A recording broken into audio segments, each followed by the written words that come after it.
We've all prepared a 10-year growth strategy. I know the sectors that we have skill shortages in. I know the parts of the region that are not connected. I know the parts of the region where we desperately need more housing. And so our ask has always been, enable us to spend the funding that we've got on the things that we think are most important. And that's where we've got to, I think, with this blueprint. First, mayors across England are to be given new powers to use a proportion of income tax revenue on their local infrastructure and growth priorities. And they will also be ceded further control over health and transport in the areas. But the big question is, where and how will the money be spent? The Conservatives have raised concern on why they simply can't just give a rebate to constituents if they want. The Liberal Democrats are worried about a postcode lottery, and there remains a big question about so-called equalisation, under which London and the South will end up subsidising much of the rest of the country. Well, joining us now is Helen Godwin, the recently elected Labour Mayor of the West of England. Hello to you. Good morning. How are you? Very well, thank you. Now, this extra money, or is it going to be extra money, this new controller budget you're going to get under Andy Burnham's proposals, what do you plan on doing with it? Well, for us, it's a sea change, actually, because we have, up until now, not had established status, which is a technical term, but essentially that means all of the money that we've received from government has been in individual pots that come, with quite a lot of terms and conditions attached, actually. And so whilst we've been able to do some really good things with that, sometimes that money hasn't aligned to a specific priority that we've got. So the big difference for us will be being able to get a share of the income tax, but then having the freedom, I think, to spend it on our own priorities, which for us in the West of England, which includes Bristol, Bath and the kind of rural areas around Bristol and Bath, is about an effective transport network. We don't have mass transit.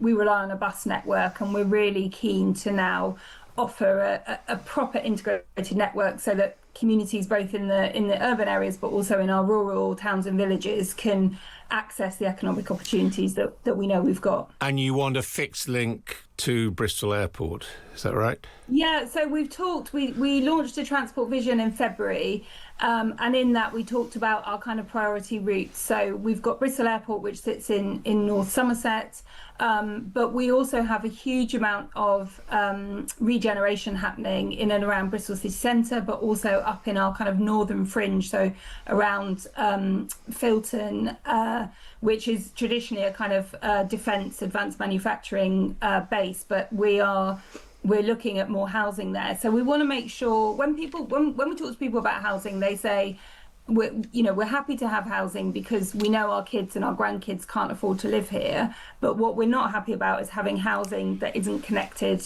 to services and to transport. So we're trying to get ahead of that and think about how we put that in. Now, as I understand it, when you talk about the limits of money being put in pots, you are not necessarily going to get any more money than is being spent at the moment.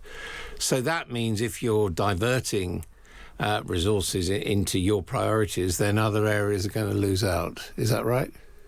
Well, I think you kind of have your pots, and then you have your transport infrastructure funding, which is separate to that.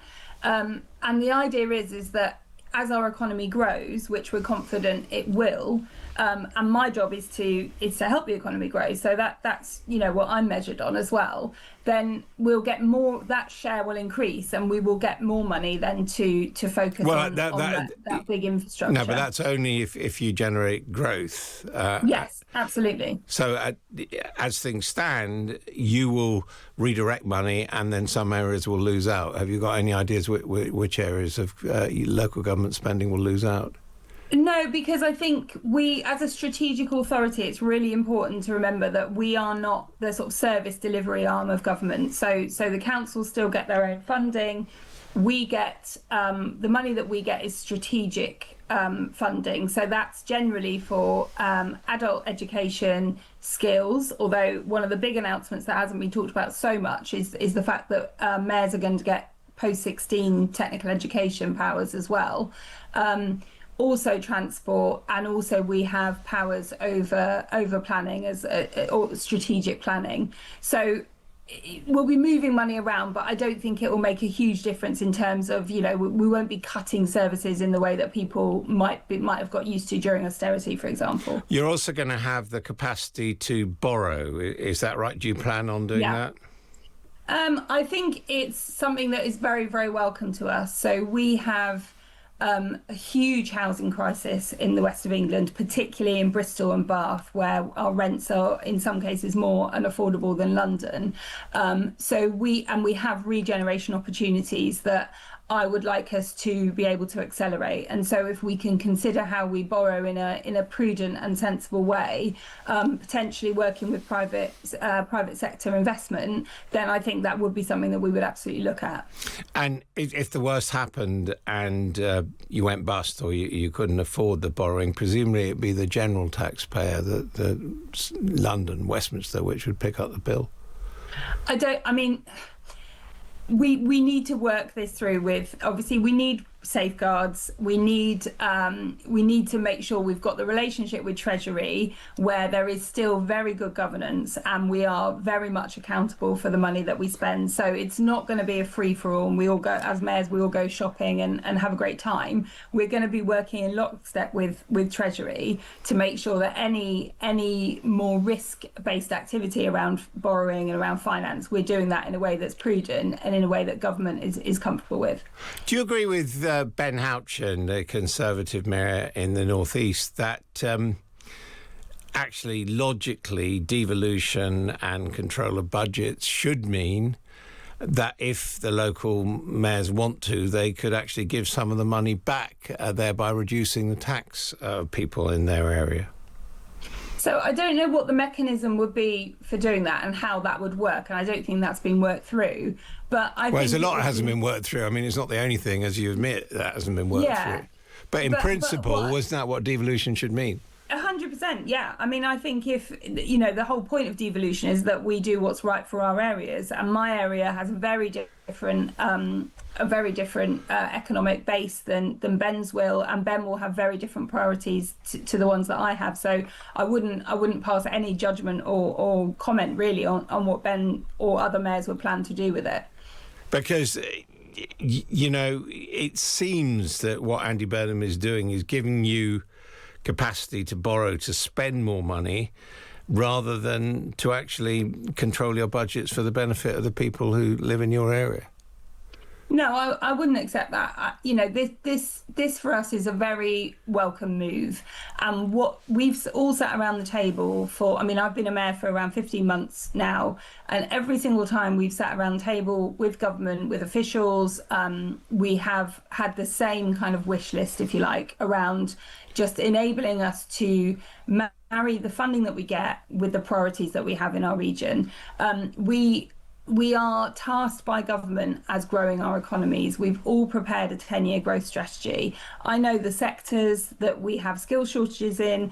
I know the parts of the region that are not connected. I know the parts of the region where we desperately need more housing. And so our ask has always been, enable us to spend the funding that we've got on the things that we think are most important, and that's where we've got to, I think, with this blueprint. I know there's a lot of enthusiasm in the Labour Party about the arrival of Andy Burnham, but in fact, how different is this devolution settlement for all the hype from what actually Keir Starmer was planning on doing? That's what one of our listeners, Lorna, points out, with actually Devolution Act already passed.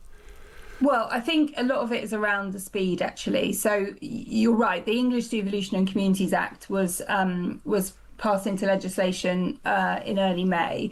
And then the big moment was when the former Chancellor, Rachel Reeves, started to talk about fiscal devolution in the May's lecture, and the progress that was being made around the overnight visitor levy as well. So those three kind of moments, I think, sort of set this path. But what's happened in the last 2 weeks with the new government is that the speed of action in terms of getting this blueprint out. I've had meetings this week with senior officials in several different government departments, and the difference is palpable in terms of the focus on devolution and the focus on delivery of devolution. So I think that the talk was there, the intent was there, but perhaps the sort of welly to get it done wasn't quite in evidence as it has been even in the last 2 weeks. So when and are I they... think number 10 in the north is a big vehicle for that, to be honest. When are you expecting this to happen, that you will have these new powers? So we'll have the more detail in the budget. There'll be a white paper produced over the autumn that mayors will be involved with working on. There will be more detail in the budget. We're hoping to have the overnight visitor levy, should we wish to take it from next April. And we're looking, I think, at the first sort of elements of fiscal devolution, income tax, around April 2028. April 2028. Helen Godwin, thank you very much indeed for talking to us, the Mayor of the West of England there.